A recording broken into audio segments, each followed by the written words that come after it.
All right, we're here with Matt Rogers out of LA. He's a big land investor virtually all over the US, done a bunch of deals in Florida and other states that I'm sure we'll talk about later in the episode, but just a good investor, real estate investor, and that does just strictly land. He's been at it for 3 years? Yeah, 3.5 years. 3 years, see? I have a good memory. See, last time we spoke. So he's just covering land investing. So let's start it off. 3.5 years doing land investing. What states are you operating in? Currently, I'm doing deals in Indiana, Florida, North Carolina. We have a property in Oklahoma that's been a problem property for us. We're trying to get sorted out. And we've done deals in many other states. But right now, I think we're working in like 4 or 5 right now. 4 or 5 right now. Yeah. Are you looking for like certain size lots or certain like ARVs that you're looking for to purchase?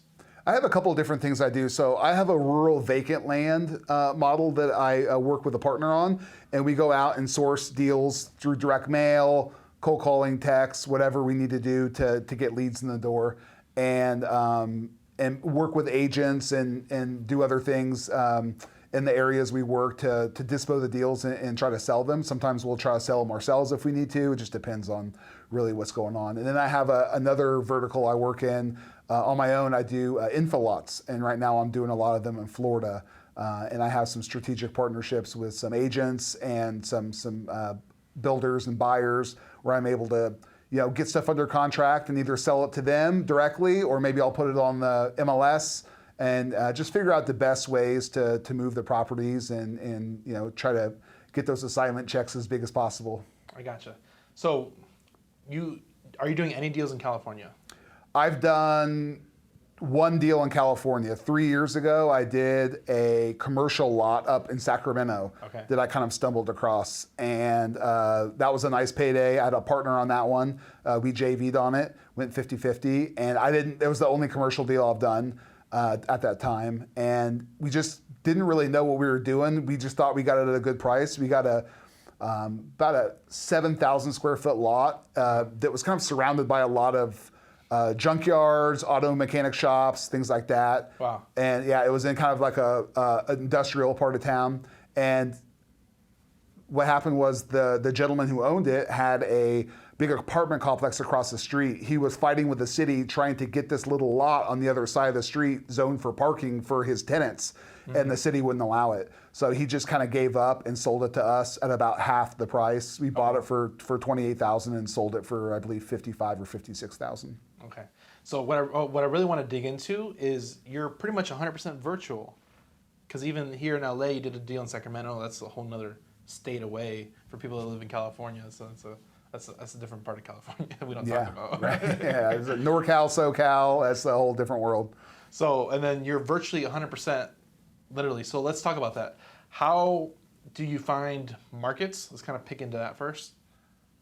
For land? Sure. Virtually? Yeah. Well, with the infill lots, I try to go where I know the action is. So where a builder's building, where there's population growth, people are moving to, areas kind of on the rise. And I can go and source some data and get an idea of where people are moving into, contact builders, find out where exactly they're building, what are they looking for.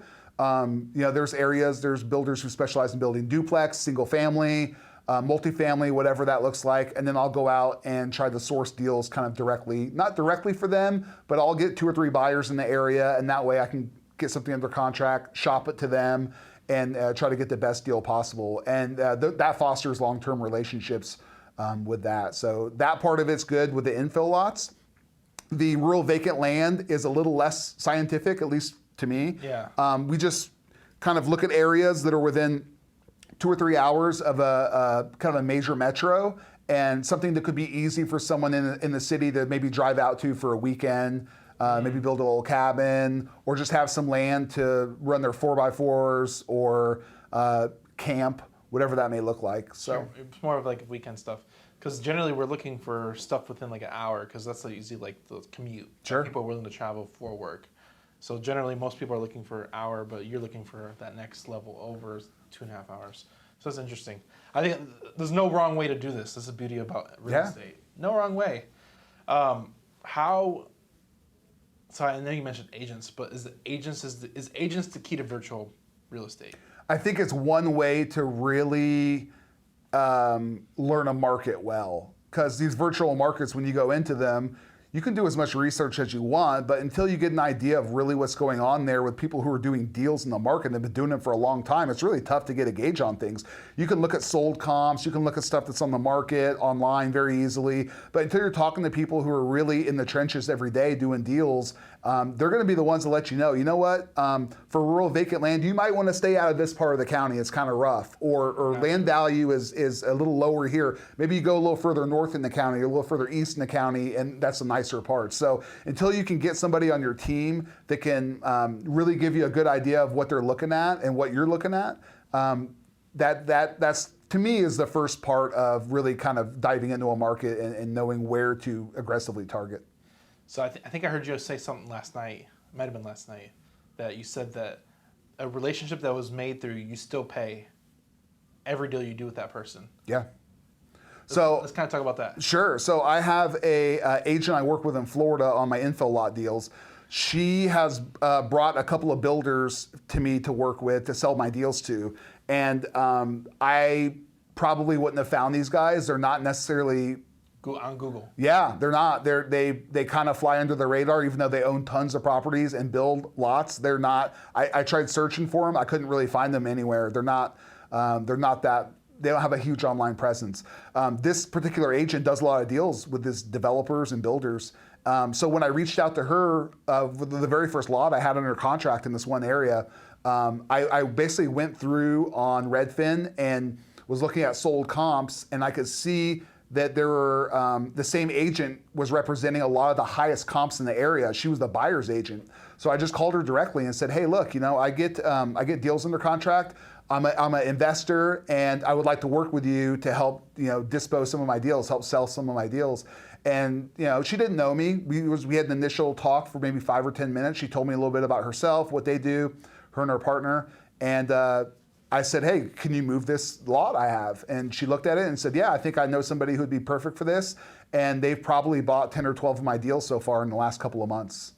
Man, that was a gem. Redfin, find an agent that's representing the highest. Yeah, look for the buyer's agents on properties that are like the highest comps in the area. And then if you go talk to them, they're not always representing big developers or builders. Sometimes they're representing end buyers. Or families, but it's a good way to start, and that alone will get you kind of in the door to at least have a conversation. And if it doesn't go anywhere, you might pick up a few tidbits on the neighborhood or the area you're working, and you might have to call 10 different agents to have a good quality conversation. I got lucky on this one, and the very first conversation was extremely productive and has been very profitable so far. That's amazing. That's amazing. So, power of relationships. How is that? How important that is in your business? How important is the power of relationships? It's huge. It's huge. If you try to be a lone wolf and go at it alone, you can send out mail, you can send out texts, maybe cold call, have somebody cold call for you, and try to go out on your own and get things under contract, try to sell them yourself. You can do that. There's a cap to what you can accomplish doing that, though. Right now, if I get something under contract in a certain area, I pretty much know who my buyer's going to be, and I reach out to the agent, and she's the kind of the facilitator between myself and the buyer. And this is all off market. So these aren't being listed. She just has the buyer's pool ready to go, and she says, you know what, I think this would be great for that buyer, great for this buyer. And I know who they are at this point, even though I don't personally have a relationship with them, but I don't mind paying the agent on every single deal that she brings one of her clients to buy. And on some of the smaller infill lot deals where the profits are 4, 5, 6,000, she'll make a flat amount on that. And we'll just try to do as many as we can. And she's cool with that. And if we do bigger properties, we're doing a couple of bigger lots right now with her, and she's gonna make her full commission on those instead of like a smaller flat fee. So she's benefited greatly by me reaching out to her. She's gonna make a sizable amount of money just in a couple of months just off of me reaching out to her. In your volume. Yeah. So, and she loves it, we talk a few times a week, if nothing else, catch up on what's going on in the market. She lets me know what areas are cooling down, what areas are heating up, and gives me some ideas of where to target to try to find more deals. It's a give and take relationship of beneficial interest for everybody involved. Sure. Yeah, absolutely. That's huge. So you got to create win-win opportunities for your people that you're not leveraging, might not be the right word, but working with. Yeah, it's a partnership. It's a partnership. And I don't have like a company with them or anything like that. It's just kind of I'm bringing an opportunity to them for them to find a buyer for me. They get paid, I get paid, the buyer gets what they want, everybody walks away happy. And to form those kind of relationships, they don't always happen quickly, but you have to pick up the phone and start calling people to do that. And once you get on board with doing that, and not every phone call is going to go great, not every agent's going to want to talk to you either, So you might have to call 10, 15, 20 agents to find one who's willing to be, kind of investor friendly, or somebody who is an investor themselves. Typically, you find somebody who does some investing themselves and is not a very old school agent who just wants to buy and sell and list everything. You're going to find somebody that's probably, is willing to help you out. Most agents think wholesale is illegal. Yeah, a lot of them do, and they're wrong. And a lot of them are threatened. They're threatened by investors and their ability to market and bring opportunities. And the smart ones will partner with investors like ourselves and realize what we do bring to the table. The benefit for it, sure. And a lot of them don't want to send out the marketing materials themselves. A lot of them do. There's a ton of great agents out there. And then there's a lot of ones who just kind of want to stay in their lane and do things very traditionally, and that's fine too. But those aren't people we're really interested in working with. Yeah, we're looking for the other people. Yeah, we want people who know how the investor game works and are willing to, Participate. Participate. That's it, participation. They're getting paid too. Yeah, we're not doing this to get a freebie from working with agents. They get a cut of every piece. Every deal I do that they bring the buyer to the table, they get a piece of it. Sometimes it's in the form of commission, sometimes it's in the form of a flat fee. There you go. So virtual marketing, getting boots on the ground, understanding the market, and really positioning yourself with the right people to understand the market and connect you with the right buyers. I think we can end it right here, right? No, I'm just kidding. No, and the very first thing I did, and the infill lots are a little bit different than rural vacant land. With the infill lots, you can kind of look at a map. It's almost like a video game. You can kind of look at the map and figure out what's what. A lot of these are quarter-acre lots. They all kind of look the same, and you can kind of tell what's going on very easily. Rural vacant land's a lot different. Yeah. It's way different, and when you're looking at that, you have so many more factors that come into play. Things like access. Some of these properties are landlocked, or they might have an old easement that nobody's known about for years. Hopefully you have road, full easy road access. That's not always the case. Yep. You could have topography issues. It could be very steep. Could fall off a cliff. It could be anything and everything. So let's kind of drive down that train of troubled issues that you've dealt with in the past. Sure. Whether it's probate or even, because I've had a floodplain one that was a pain and I couldn't even sell it, so I just kind of gave up on it. But finding opportunity where people would just let it go because it's too much trouble. A lot of times that comes with issues in the chain of title. So you find somebody who has been paying the taxes on the property for 5 or 10 years. Mom or dad died, and it was still in their name. They never properly transferred ownership of the property to their kids or heirs, whatever that looks like. And they'll just continue to pay the taxes on it, even though it's in maybe a deceased parent's name. And they think by doing that, they don't know any better, but they think by doing that, they have the right to sell the property. Well, they don't. Yeah, you have to either go through a probate or maybe there's some executive papership that they've been sitting on that they didn't know they could use to properly get the title in their name. There's all kinds of things like that you deal with, and sometimes when those happen, you have to really have an honest conversation with these sellers or these heirs who don't legally own the property. And for that, a lot of newer investors will walk away for those deals because they're tough to figure out. Sometimes it can be tough to get an attorney to return your calls on these because some real estate attorneys don't want to deal with that. Some of them specialize in it, and that's they make good money doing that. So you got to find those ones who are willing to tackle those problems and help solve. Whether it could be call it air property, HEIR, air property, or a break in the chain of title, something funky happened in the title 20, 30 years ago, and people solving problems. Yeah, you're just trying to be a problem solver, and there's a lot of people who don't want to do that. They want to get under contract. It has a clean title, get it, move on. Those are great deals too, and they're far easier. But the real money is made in finding some of these problem properties and being able to solve the problem for the seller. They won't be able to sell it. No real estate agent's going to help them do it. I promise you that. We know that. We know that. A lot of, and I think this is where agents they kind of underestimate the investor side of it, because we help keep things moving when things would get stuck. Because the only person that would fix it would be an attorney. There's not enough attorneys out there to fix all the problems out there. So it takes investors reaching out to heirs, stuff that people just falls in limbo, and the investors are the one that pick it up, driving for dollars. We're the scavengers. I'll tell you a story right now. So literally 2 days ago, I'm driving for dollars virtually in this area where I do a lot of deals, Infill lots. And I know who my buyer is already. It's through one of my agents who has something set up with a buyer where I know they will buy in this neighborhood anything I get at a certain price. And I'm on one of my software apps, and I'm looking, just driving around virtually, clicking, seeing when they bought.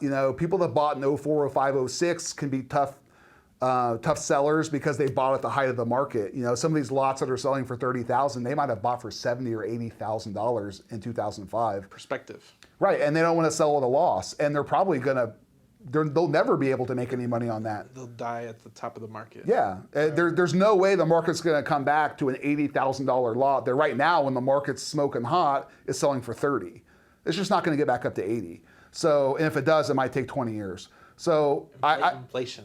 Right, yeah. So inflation catches up. So I'm virtually driving for dollars. I find a lot, and I could tell it didn't have a sale date on it. So that's good, right? It's probably 10 years or longer that since any transaction had happened. So I dig in a little bit further. I pull up the name. I do a quick Google search on the name, and I see the gentleman's deceased. And his wife was on the deed also, I could see from the software. I pull up her name. She's deceased also. Okay, so now I know they're both obviously deceased. The property is still in their name. There's an issue that needs to be solved, and you can be the one to solve it. There could be, or the heirs have just been paying the taxes, and maybe they'll do something with it later. But the light bulb came on. Hey, there's an issue here. Both people on the deed. Two dead people on the deed. Two dead people on the deed. Let's dig a little bit further. Yep. So you go in, you find out, okay, they're both deceased, and then you can see, okay, well, they had 3 kids. I looked at the obituary. Okay, great. They had 3 kids, and I Googled one of the kids' names, called him, and had a really nice chat with him. Super nice guy. And he said, you know what? We haven't really talked about it much, but let me talk to my siblings, see if they're interested. He got back to me an hour later, said, yeah, we're interested at this price. And it was a price that worked for me. I wasn't going to beat them up over price. I could make some profit on it. They're going to walk out with a nice chunk of change, and we all walk away happy. So they're happy with what they got. I just cold called them, and literally within 24 hours, I had a contract signed. And then I had the buyers already lined up. The buyer's already lined up. I know what they're going to pay for it. So the second I got it under contract, this all happened in a couple hours, just from virtually driving for dollars. It doesn't always happen that fast. There's been days and weeks where I've done it for a few hours and you come up empty. But this one happened very quickly, and it's a nice check for about 15 minutes of work. So understanding, man, that's such a gem. There was so much to unpack in that. That is really, really good. It's really, really good, because a lot of people, like the people that struggle with taking action, they wouldn't even pick up the phone. Mm-hmm. And you have all the pieces in place. One thing I like about what you do and what DeAndre does is you guys already have your buyers in place.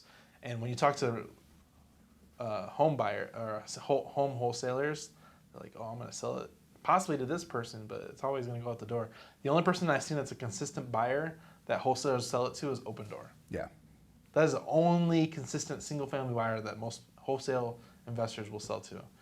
And like you have like, oh, I got this person in this area I can count on, this person in this area I can count on. I'm looking for 2,500 square feet or less, or 4,000 square feet or less for a lot, and we're good.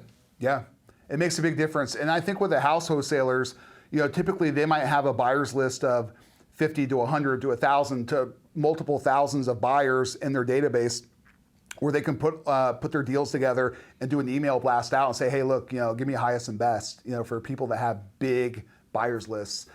For me, in some of these areas, I have a handful of buyers I can work with, and I have a pretty good idea of what these lots would sell for if I took them down myself and just listed them on the MLS for top dollar. And I'm getting pretty close to that with some of these builders and developers that are buying these deals. So to me, why would I spend Speed of transaction. Speed of transaction, and we're talking like 80 to 90% of a full MLS market value is what I'm getting on these deals. They're not buying these for 50, 60 cents on the dollar. They're paying very close to full market price. So why would I go through the hassle of listing it and trying to squeeze a couple extra bucks out of it when I know I can have it sold to this guy for 80 to 90% of retail, rinse and repeat, and just keep doing it. What I like about land is that we can create value. So you can sell 80-90% ARV, the builder's still going to make his money because he's a creator of value, and land gives the opportunity for whoever is the builder, they can still create value even if you sell it at full price. Mm-hmm.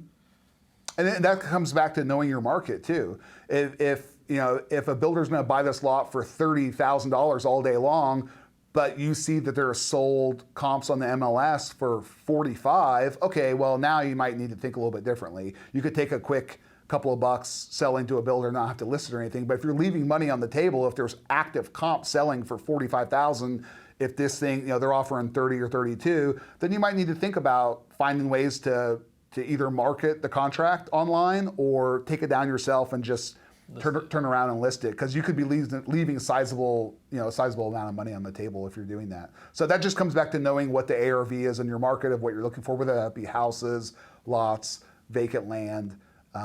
But the infill lots and houses are a little more tied closer together in terms of, in my opinion, how easy it is to research value, ARVs, number of transactions you can research. You start getting into rural vacant land, comps can be wildly different. You could have 20 acres that sold for 50 grand in one part of the county and sold for 2 million in another. That's the one we like playing in, because we can kind of create our own value. You can. You can create your own comp. You can create your own comp, and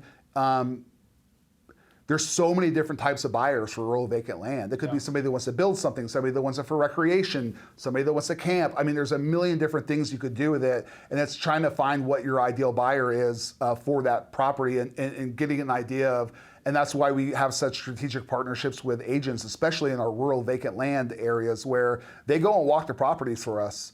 And these are land agents. These aren't house agents that occasionally sell a piece of land. We work with dedicated land agents on the rural vacant land who know every inch of the county. They know topography. They know timber. They know wetlands, flood zones. Specialized. They're specialized in land, and they are the best people to work with on the rural vacant tracts. Now, if you can figure out different compensation methods for them, whether that be just having them buying the property, having them list it for you is, of course, the easiest way to do that. Maybe they have some pocket buyers where they can sell a deal for you off market, and you can negotiate either a flat fee or a certain percentage for them as like a off-market buyer's agent. There's just a lot of different options you have. But when you have these rural vacant properties that you get under contract, you have to have some boots on the ground, go walk them.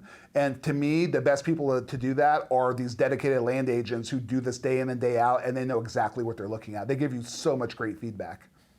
Specialized people in you leveraging them, because don't call your cousin who lives in the area, because they're not the person for that. They're not going to know what they're looking for. They might be able to tell you it's flat or it's kind of hilly or whatever, but I'll give you a good example. One of our agents in the Midwest went and walked a property for us that we were getting a pretty good deal on, and he went and walked it, and he said, holy cow, there's way more timber on this property than I thought. We ended up selling it to a timber buyer, and he knew that wasn't the original plan. We thought this was going to be more of a recreational property. Ended up having way more timber on it than we originally thought, and ended up getting under contract with a timber buyer and had it sold in 30 days and all cash, and couldn't have been quicker and easier. And had he not gone and walked that, or had somebody who didn't really know timber value, what they were looking at, we could have just easily glossed over that, and we might have left some money on the table selling to an end buyer at a slightly lower price. They just had some great timber on it that the timber buyer really wanted, and they made a very aggressive offer on it. So we walked away from that one pretty happy. I like doing real estate because it creates win-wins for everybody involved. There was I watched an Instagram of an investor, and somebody called him a leech because he's leeching off of people in situations, and he's like, well, when I do a transaction, there's like 40 different people that get paid down the line just because I did this one single transaction. And I think it's such an understatement to kind of throw that, because it's not really understanding, but we really do provide a lot of value in the marketplace virtually. You're not even here. You're not even there. You're providing a ton of value virtually in different markets. You're going to have a lot of people that cuss you out or call you a leech, whatever, and that's fine. The people that we do help, once we get a property under contract, yes, we're going to make some money on it. There might be an agent involved who makes some money on it. The title company makes money when they close the transactions.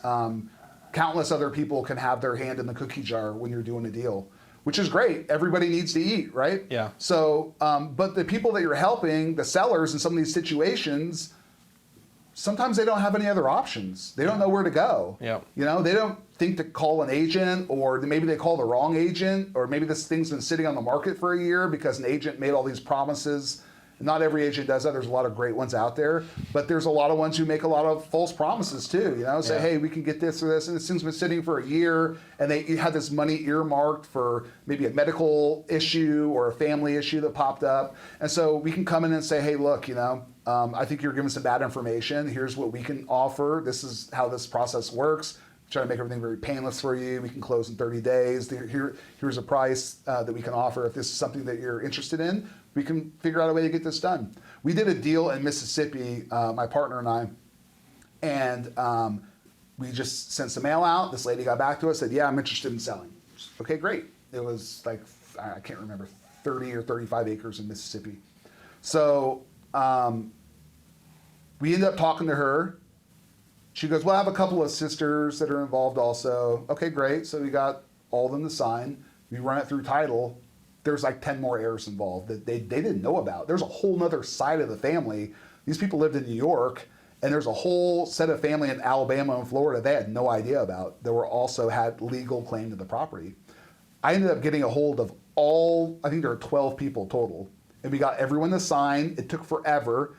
And this ended up being about a 7-month process, and we got it closed. Nobody else would have gotten this deal done. An agent would have let it go. No agent would have ever touched this deal because they wouldn't have figured out how to get anything done. Most investors would have walked away from it because we're talking 7-8 months to get this thing from under contract to getting paid.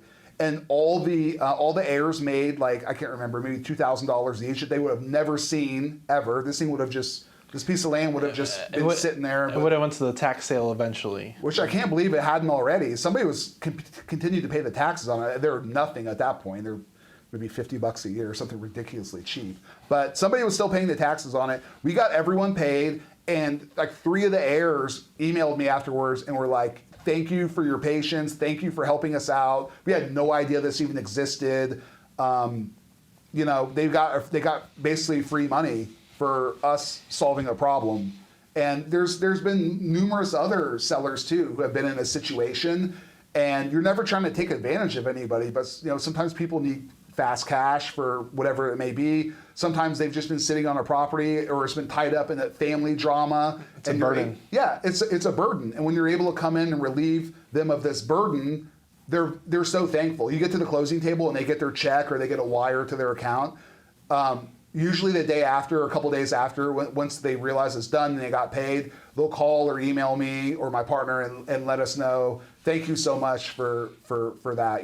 We didn't know that you could help us out and make it so simple, because we kind of take care of the title company and just tell them when it's time to show up and close. Just sign the documents and meet me at the closing table. And if you live out of state, they can email them to you or send a mobile notary. Whatever it takes to get it done, we'll get it done. Yeah. And it goes a long way, and it really helps out a lot of people who might not know another way out.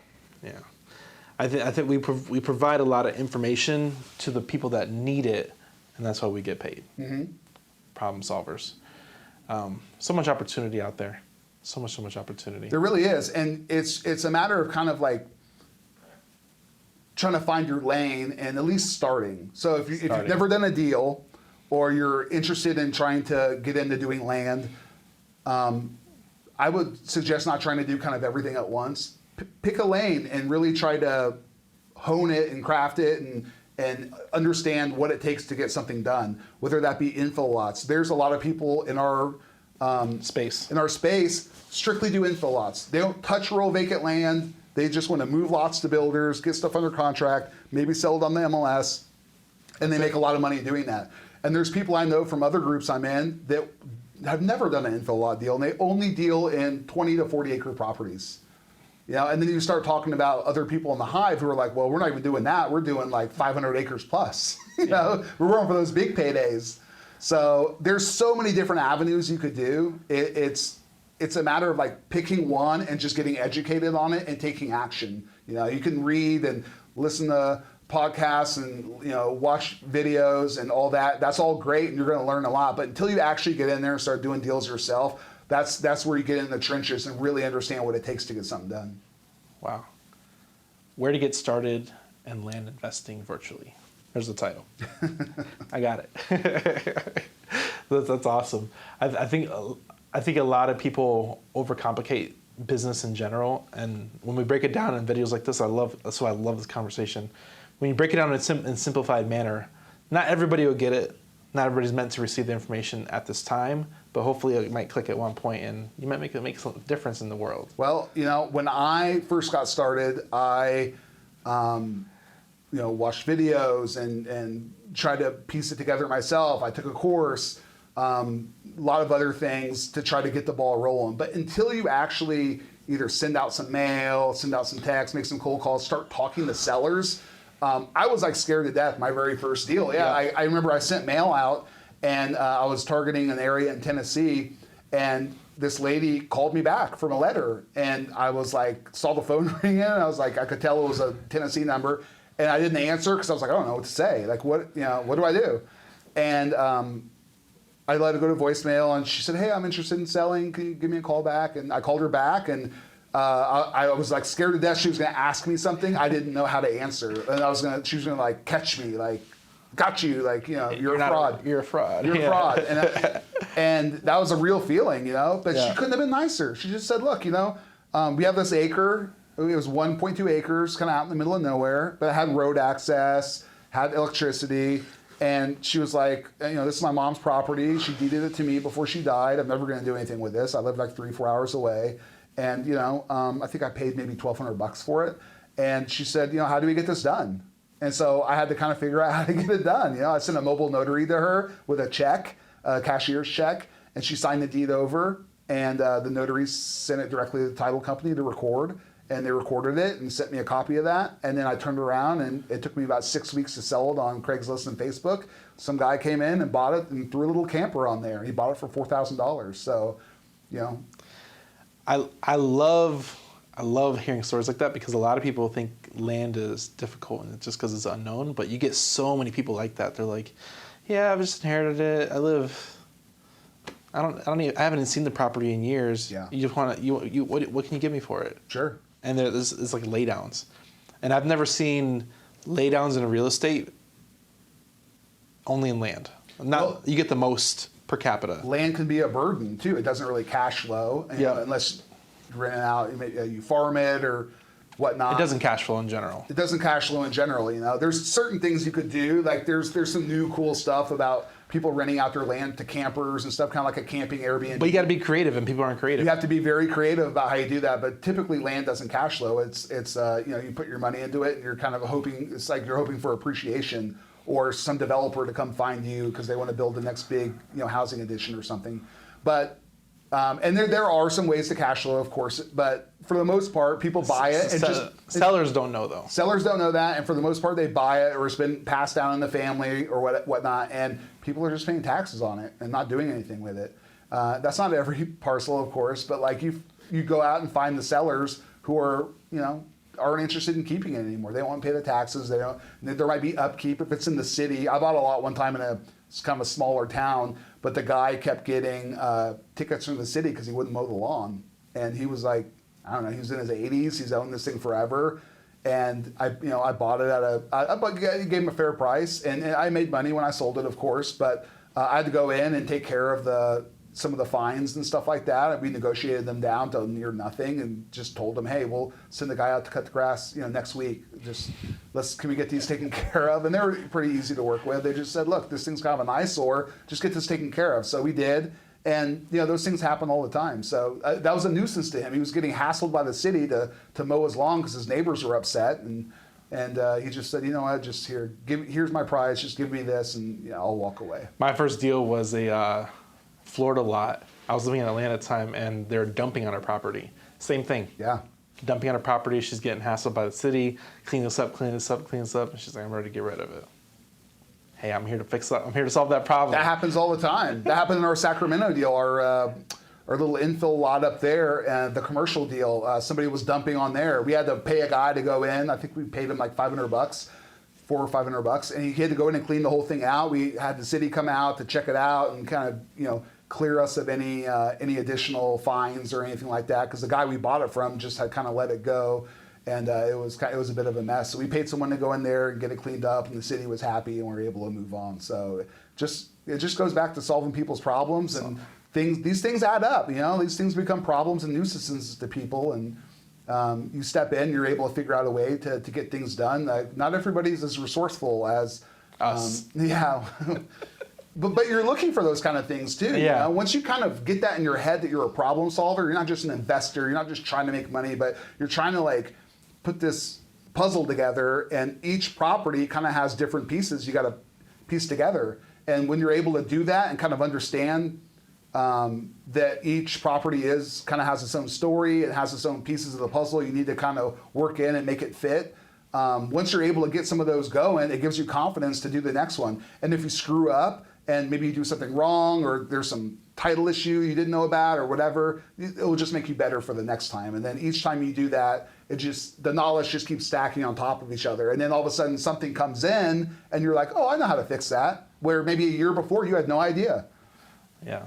It's something as simple as cutting the grass or cleaning up trash that can get you a deal. And that's simple stuff. Another deal I actually trashed out. I evicted the tenants. It was a single family. I evicted the tenants. He didn't want to deal with us, and just send us a document that I can represent you to go evict the tenants. Mm-hmm. Served them the papers, took them to court, evicted the tenants, trashed out the property, and then I still lost the deal. Mm. But you know what? If you wouldn't have done that, you wouldn't have even... I've never been through the eviction process. That was the first time, so I learned a lot. Do you know how to do it now? Yeah. There you go. You didn't get the deal, but next time that happens, you're going to have a baseline of knowledge about how to do it, how to do it right, and hopefully you get paid next time. hopefully. But that was when I was messing with single family, so I haven't done that in a while. But it's just a muscle. It was a pain when I went through it, and I'm mad I didn't get the deal out of it. But hey, I learned how to do it, and it was one of those things I never dealt with before. So you learn on every deal. Well, that's the risk and reward of it. Yeah. This isn't a 9 to 5 where you show up and get your check every 2 weeks, and you're clock watching at 3 o'clock waiting for it to hit 5. That's not how this works. Yeah. So you have to put yourself in a position to, and if you don't know the answer to something, if you're in a position with a property or something and you're not sure what to do, there's so many people that are willing to help you. Reach out to me, I'll help you. Yeah. There's ways to get a hold of people who have been in a situation that you might not have been in before. And I get that all the time too. There's stuff that comes across my desk that I'll look at and I was like, holy cow, what do I do with this thing? And I have a list of people I can call and just maybe run by them, say, hey, look, this thing's going on. I'm not really sure how to attack this. What would you do? And there's a handful of people I trust and respect to talk to about that. And you lean on your community. That's what we talked about before about kind of strength and partnerships and strength and community and just your overall network. That's one of the cool things about HiveMind is it's growing very fast, and there's a great network of people who are all willing to help each other do different deals. So, yeah. I'm gonna go with the quote. There's a quote I just posted on Instagram. It says that you get paid for the value you deliver, not for the time it takes to deliver it. Sure. Well, think about it. You could have a deal that takes you 6 months to get done, and maybe let's say you make $20 grand for a deal that you're kind of piecing together on and off for 6 months. somebody goes dark, somebody goes silent, there's some title issues, things get caught up in a court or whatever. It could take 6, 7, 8 months to see your 20 grand. You could also do a deal where you're virtually driving for dollars and you call overnight. an air and you have a contract signed and you're getting paid in 21 days. I mean, it happens from this end to this end and everywhere in between. Yeah. So the value that you are bringing to the table could happen instantaneously, or it could be something where it stretches out over a long period of time. So you have to kind of understand that, like, you might not get your check tomorrow, but if you're doing the right things, it's going to come eventually, as long as you're, putting the steps in the right place to kind of get to the finish line. And that's important to pipeline too, because if you're waiting 6 months to get paid, that might be a problem. So Sure. it's important to have a full pipeline. Yeah, I mean, if you're relying on that one deal to either pay bills or debt or just keep some cash in your account, survive. Like, we've all been there. Yeah. That's a tough one because you're just thinking about that one deal. It's called one-itis, right? Like, you just that one deal. It's like, oh my God, we got to get this deal done. This deal. Okay, that's great, and eventually it probably will get done. But you have to have other stuff in your pipeline to focus on too. And when you don't have that, it puts so much pressure on this thing that sometimes these things just kind of self-combust because it's the only thing, and sometimes you can self-sabotage yourself. Maybe make too many calls or just be too attached to this one thing instead of just letting it breathe and work itself out on its own. And but that's the value of having the full pipeline, is you don't have to worry about those things. I try and, a lot of people get stuck on that one itis, and there's more deals. Always more deals. There's more deals. There's more deals You everywhere. got to keep marketing though. And I've been guilty of this plenty of times where I've stopped marketing for months at a time because I'm focused on working on a bunch of deals I have going on, or the text calls, direct mail just isn't going out as consistently as it should. Yeah. And you watch your deals dry up. But when they dry up, your pipeline dries up. It doesn't dry up for a week or two. It could dry up for a couple of months. 30, 60 days, 90 days. You're setting yourself 30, 60, 90 days back with every couple of weeks you're not marketing. So some kind of consistency in getting your marketing out there is gonna, if you can make that consistent, then you're gonna continue to have a pipeline of deals to choose from and figure out what's best for you. That was good, man. What books have been pivotal in your entrepreneurship journey that took you to the next step?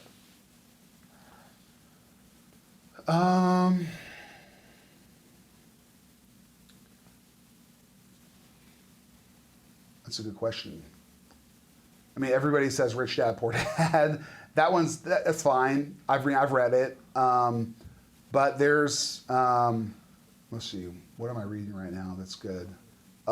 This is not a real estate book. It's actually the book on the oral history of HBO. Okay. And it sounds like a weird thing to talk about. Okay. But one of the things that really hammers home is relationships, which means everything, right? Yeah. So throughout the book, it talks about the history from HBO starting from the beginning to now. It kind of fills in the gaps on all these crazy things that happened in that company. And the thing that keeps harping on basically is who you know, who is kind of like in your alliance, who you can trust, who you can work with.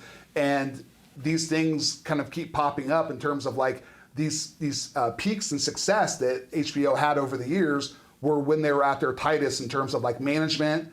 Their teams were like, everybody was in a very much like a straight line about how they're getting things done. They work well together. And then the years where there was a lot of dysfunction and chaos were the years where maybe they didn't have the breakout hits or things weren't going as well for them. So for me, I took that as how do you continue to build your relationships, the ones you currently have, to maintain them and keep them strong, and then also always building new relationships with people that can not just help you, but we can all help each other. Yeah. And that book, to me, is I'm not done with it yet. It's really long, but it's been a really cool like business book. It's not a business Targeted book, but it's not a business targeted book, but it talks about such a crazy company in terms of entertainment and the things that have happened that you can't help but take away those kind of things about leadership and what it takes to kind of build a team and have a team function at a very high level, which I think is cool. It's a business book. It's a business book. It's not targeted business, but it's a business book. Yeah, it's not a business handbook, but it's kind of a tell-all. But you see the things that people did to work together, things that split people apart, egos get involved, and that's a big thing in real estate too, right? You know, egos get involved. People think they're doing more or less than somebody else.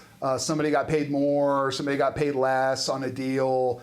And those things can fray relationships and can make things get a little weird. So it's keeping the lines of communication open, and you know, you might not get the best of this one deal, but you know, it'll probably happen the next time. So just trying to kind of stay calm in the face of, you know, all these things that get thrown at you can be pretty wild. So this is another one of my quotes, is that every day ends in day.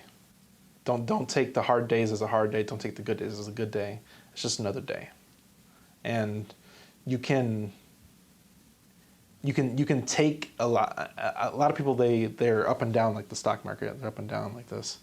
I try and live consistent because there's no up or down. It's just day. It's every day ends in day. Yeah. We live consistently. We operate consistently. We produce consistently, and I'm just trying to be consistent throughout. If there's good things that happen, hey, it's a good day, but it's still a day ending in a day. Well, what I'm taking from that is you kind of focus on the process, not necessarily the outcome. If you're able to keep your marketing consistent, you're able to do the things daily that maybe you don't really want to do but are necessary to get them done, whether that means you hire them out or you're doing them yourself. If you're able to put those pieces together to consistently take action and do those little things, the results kind of come on their own. You know, you're able to see without focusing on, I got to get that deal done. It's like, okay, well, what is it going to take to get that done? Okay, you got to send out your marketing. You have to talk to sellers. Yep. You have to find out how much somebody's willing to pay for the property. You got to get it into a title agent. You got to sell it. Like all these steps, but like, let's not jump ahead to the end where you get your check. You got to fill in all these spaces in between. Yep. So the more you're willing to just take it step by step, yes, you got to see the bigger picture too, but when you're talking about an individual deal, you know, there's a lot of things that have to happen to get to the finish line. And if you're able to just kind of keep checking the boxes until you get there without freaking out, that can go a long way. Every day ends in day. I like that quote, and I try and live by it, and it resonates through a lot of my life too. It's kind of funny, but every day ends in day, and I just try and live consistently. Whether it's a good day or a bad day, it's still a day. So let me ask you a question. So with HiveMind, where it's at right now, you know, give me an idea of kind of like, have you surpassed any expectations you had maybe 6 months ago versus where you're at now versus where you see it in another 6 months? 12 months ago was just an idea. It was just an idea. So when we started it, just being consistent. Mm-hmm. We were consistent in our efforts. We saw the potential of what it could become, but we just lived. I operate every day like it's a good day, and we just keep moving forward. I don't know where it's going to be in the next few years, but I know I'm going to be consistent about it, and we'll see where it comes up. I have a lot of ideas of where we could get to once we get some more money or more marketing money or opportunity money. But we're just being consistent. We'll see where it takes us. And what are some of those things you feel like you have to be consistent in doing on a regular basis that are to get you where you need to be? A lot of it is focusing on your business versus in your business. So when I first started HiveMind, I used to do demo calls, consultation calls, onboarding calls. I did it all. But I knew I had to hire a team to help me facilitate that because I didn't want to do that the rest of my life. Mm-hmm. So I trained my VAs. They shadowed me for 2 months, everything I did, and now they do that for me. But it's even down to a point where now I don't want them to do that. I need to operate them at a high level too. So now we're using automations, using video content to automate that whole outreach process, maybe our outbound marketing process. So now all my people are doing high-level stuff, so I can still keep my team small, but now I'm automating more systems and processes to keep everything going efficiently at a high level. Because when I first started, it was me, train my VAs to do it. Now my VAs are good enough where they can kind of go to the next step. I could hire a team to keep it consistently. And it's kind of one of those things we're gauging because I still have a small team. I can move it on to the next level where I'm at and automate this part of it and kind of keep it automated as I progress. But it's all based off of their skill level. And when I started small, I was hiring based off of other techniques or knowledge they had, and then I taught them HiveMind. So I have one VA, she does HiveMind, and she does all my social media. All my social media is automated. I don't even see it till it comes up on my Instagram. Right. So for her, she does all my thumbnails, YouTube thumbnails, she'll do this one. And then I have another guy, he's been doing my the free leads we give away. He does all that stuff, and he's more of a analytical type person, and he does all my video editing. So he might edit this video. That's something he may do. So now I'm leveraging other skills to keep him busy, and I'm keeping my team small. That way, as my business gets bigger, I can more corporatize. Like, hey, I need one person to do this 40 hours a week, and that's all I need. Whereas when I first started, I needed them to do everything. Well, things evolve, right? Like Things evolve 100%. You're able to take it from doing it yourself to training VAs to do it. Now you're having your VAs train other VAs so they can step up. So everyone's kind of moving up the ladder together. So I think that's. We're building the ladder. We're building the ladder rung by rung. Yeah. And I'm taking my people with me. Oh, that's exciting. I'm sure it's exciting for everyone. It's exciting for me as someone who's been in for 3 or 4 or 5 months now, and seeing the growth that's been happening, and talking with you and Anthony and everyone else involved in the Hive, and I think it's great. It's just building, man. We're consistently building other rungs in the ladder to take it to the next step, and who knows where we're at. We're at lunch, and I told him, like, all my products are $189 and under. I want to get to higher ticket products, but we had to get there. We got to build the client base first, build the brand. Once we build the brand, then we can start increasing higher products and see who comes along for the ride and see if it sells or not. If it doesn't sell, change it out and put a new product in, and now you're testing the market. But the really value of the Hive is the people involved. That's the real value, and you can't put a price tag on that. Well, and that's something that a lot of other software and CRMs, like they don't necessarily have the community involved that you guys have created with a Hive. So it was an opportunity to bring the people, and that's what we saw it as. So if we bring value to the people bring the value to us.